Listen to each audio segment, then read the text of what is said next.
wote kwenye taasisi zetu za umma na watendaji wanaofanya kazi wote wanapaswa kuheshimu katiba ya nchi na sheria za nchi, na kama watafanya matendo yanayokiuka katiba na sheria za nchi, basi watu hao watashtakiwa kwa matendo yao na watahukumiwa kwa majina yao.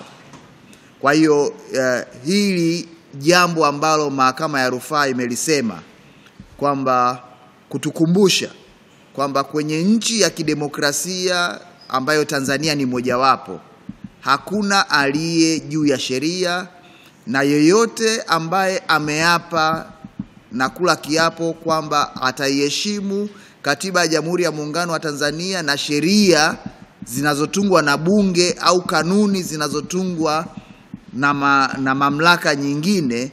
basi mtu huyo atakapokiuka katiba hiyo au atakapokiuka sheria hizo atachukuliwa hatua kwa mujibu wa katiba na atatajwa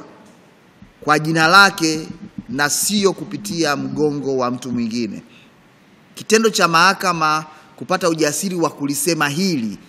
bila kumuunya maneno ni kitendo cha kijasiri, ni kitendo cha kupongezwa, na wananchi sasa wawe huru kuchukua hatua pale ambapo wanaona watendaji ndani ya serikali na ambao wameapa kuilinda katiba na sheria za nchi wanachukuliwa hatua popote pale walipo.